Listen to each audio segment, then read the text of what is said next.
हिंद दोस्तों, आप सभी का स्वागत है एग्जाम पुल में। दोस्तों, आज का जो हमारा वीडियो है सीटेट एग्जाम 2023।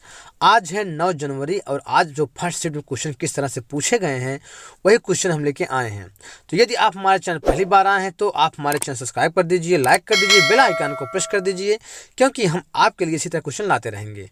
तो ठीक दोस्तों, चलते हैं टॉपिक तरफ। हम पहला प्रश्न देखिए जो पूछा गया था, पाठ्य सहगामी क्रियाएं मुख्यतः संबंधित हैं। तो पाठ्य सहगामी जो क्रियाएं होती हैं मुख्यतः छात्रों के सर्वांगीण विकास से संबंधित होती हैं। दूसरा क्वेश्चन देखिए, शिक्षा में अवरोधन का तात्पर्य है। तो शिक्षा में जो अवरोधन का तात्पर्य है किससे है? बालक द्वारा विद्यालय छोड़ देना। तो बालक द्वारा विद्यालय छोड़ देना क्या कहलाता है? अवरोधन कहलाता है। और देखिए जो तीसरा प्रश्न है, सुनने और लिखने की कुशलता का आकलन करने का सबसे अच्छा तरीका है। तो सुनने और लिखने की कुशलता का आकलन करने का सबसे अच्छा तरीका क्या है? सुनी की कहानी को अपने शब्दों में लिखना। और देखिए जो चौथा प्रश्न है, सरहुल त्यौहार किस राज्य से संबंधित है? तो सरहुल त्यौहार जो है झारखंड राज्य से संबंधित है। अगला क्वेश्चन देखिए जो पांचवा प्रश्न है, गेने से पूछा गया है। गेने के अधिगम सोपान का सही क्रम है। तो गेने का जो अधिगम सोपान का सही क्रम क्या है? पहले है संप्रत्यय अधिगम, फिर नियम अधिनियम और समस्या समाधान, यही जो इनका सही क्रम है। और देखिए जो छठवां प्रश्न है, शिवानी द्वारा पूछे गए एक प्रश्न का उत्तर शिक्षक तत्काल नहीं दे सकता है। तो शिक्षक की प्रतिक्रिया क्या होनी चाहिए? तो शिक्षक की जो प्रतिक्रिया होनी चाहिए, शिक्षक द्वारा इस प्रश्न का सही उत्तर बाद में समझकर दे देना चाहिए। शिक्षक को यह नहीं करना चाहिए कि हमें इसका उत्तर नहीं आता है, उसको बहका देना चाहिए, ऐसा नहीं करना चाहिए। अगर कोई बालक क्लास में प्रश्न पूछता है, अगर आपको उसका उत्तर नहीं मालूम है तो उसको बता देना चाहिए कि हम इसका उत्तर आपको समझकर बताएंगे। अगला क्वेश्चन देखिए जो सातवां प्रश्न है, कौन सा प्राथमिक प्रदूषक के अंतर्गत आता है? कौन सा प्राथमिक प्रदूषक के अंतर्गत आता है? कौन सा है? तो देखिए डीडीटी जो है प्राथमिक प्रदूषक है। कार्बन डाइऑक्साइड ये भी क्या है? प्राथमिक प्रदूषक है। कार्बन मोनोऑक्साइड जो है टेट में पूछा जाता है, तो टेट में कई बार पूछा गया प्रश्न।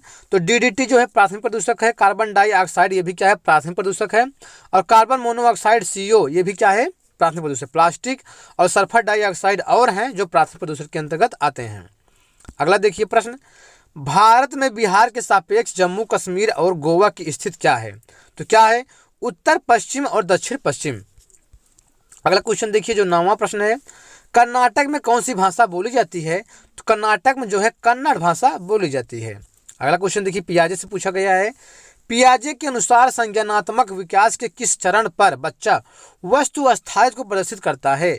तो वस्तु अस्थायित्व को किस चरण प्रदर्शित करता है? पूर्व संज्ञानात्मक अवस्था में। तो पूर्व संज्ञानात्मक अवस्था में जो है बच्चा वस्तु अस्थायित्व को प्रदर्शित करता है। अगला क्वेश्चन देखिए 11वां प्रश्न, सीखने के वक्र। तो सीखने के वक्र हमें क्या मालूम पड़ता है सीखने के वक्र से? तो सीखने की प्रगति के सूचक हैं। जो सीखने का वक्र होता है, सीखने की प्रगति के क्या हैं? सूचक हैं।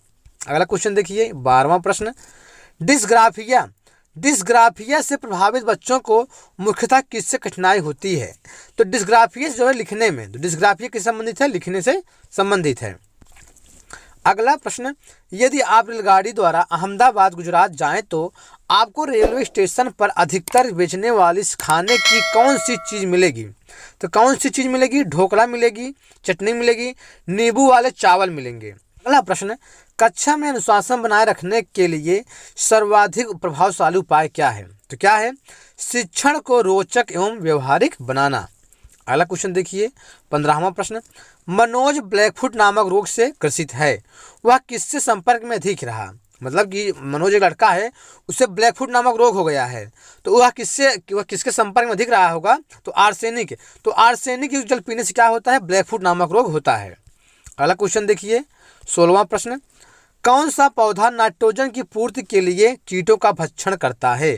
तो कौन सा पौधा? घटपर्डी जो है क्या करता है? कीटों का भक्षण करता है, जिससे क्या करता है? वो नाइट्रोजन की पूर्ति करता है। अगला क्वेश्चन देखिए जो 17वां प्रश्न है, नवीन जानकारी को शामिल करने के लिए वर्तमान स्कीम में बदलाव की प्रक्रिया कहलाती है। तो क्या कहलाती है? आत्मसातकरण कहलाती है। अगला क्वेश्चन देखिए जो हिंदी से है, आगामी शब्द का विलोम होगा। तो आगामी शब्द का विलोम क्या होगा? विगत होगा। आगामी का जो विलोम होगा क्या होगा? विगत होगा। अगला क्वेश्चन देखिए, जब एक सहयोगी जीव बिना दूसरे जीव को हानि पहुंचाए लाभान्वित होता है तो उसे क्या कहते हैं? उसे क्या कहते हैं? सहभोजी कहते हैं। 20वां प्रश्न, कक्षा में जो विद्यार्थी प्रश्न पूछते हैं उन्हें क्या करना चाहिए? लगातार प्रश्न पूछने के लिए प्रोत्साहित करना चाहिए।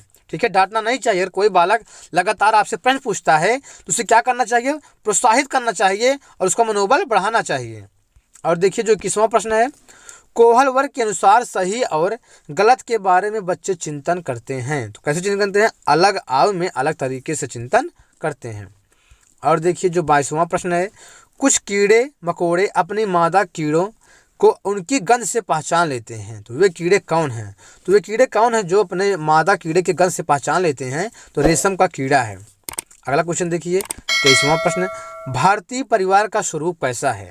तो जो भारतीय परिवार का स्वरूप है कैसा है? पितृसत्तात्मक है। अगला प्रश्न, शिक्षक कक्षा में पढ़ने में ध्यान न देने वाले बच्चों से किस प्रकार का बर्ताव कर सकते हैं? तो शिक्षक को किस तरह बर्ताव करना चाहिए? जो बच्चे पढ़ने में ध्यान नहीं दे रहे हैं तो उनसे बात करके तथा उनकी अरुचि का कारण जानने की कोशिश करना चाहिए। और देखिए जो अगला प्रश्न है, महिलाएं पुरुषों की तुलना में कमजोर हैं, यह एक क्या है? तो यह क्या है? रूढ़िबद्ध धारणा है। अगला प्रश्न, बच्चे प्रभावी रूप से सीखते हैं जब? तो बच्चे प्रभावी रूप से कब सीखते हैं? जब विभिन्न गतिविधियों एवं कार्यों में सक्रिय रूप से भाग लेते हैं तब बच्चे क्या करते हैं? प्रभावी रूप से जल्दी सीख जाते हैं।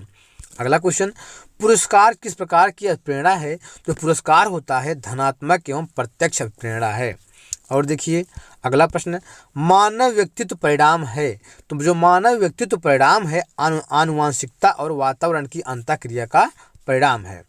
अगला क्वेश्चन देखिए, संरचनात्मक दृष्टिकोण के अनुसार अधिगम है। अधिगम क्या है? तब एक सक्रिय एवं सामाजिक प्रक्रिया है। और देखिए जो 30वां प्रश्न है, सबसे अधिक गहन और जटिल समाजीकरण होता है। तो कब होता है? तो किशोरावस्था के दौरान जो है सबसे गहन और जटिल समाजीकरण होता है। और 31वां क्वेश्चन देखिए, बहुभाषिक कक्षा में बच्चों की भाषाएं कैसे कार्य करती हैं? संसाधन के रूप में कार्य कर सकती हैं। मतलब कि बहुभाषिक कक्षा में जो बच्चों की भाषाएं होती हैं तो किस रूप में कार्य करती हैं? संसाधन के रूप में कार्य कर सकती हैं।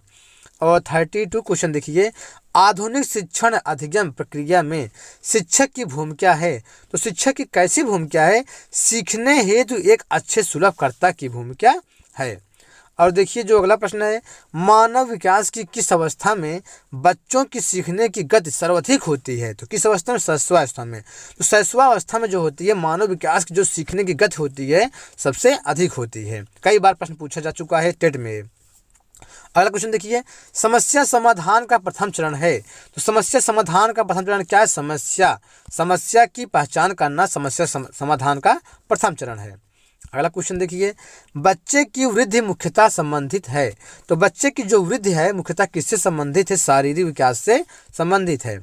अगला क्वेश्चन देखिए, एक शिक्षक को गणित कक्षा में बच्चों के एक विशेष समूह को कैसे संभालना चाहिए? तो कैसे संभालना चाहिए? अलग अलग क्षमता वाले बच्चों को एक साथ सामूहिक रखकर ताकि वे एक दूसरे से सीख सकें।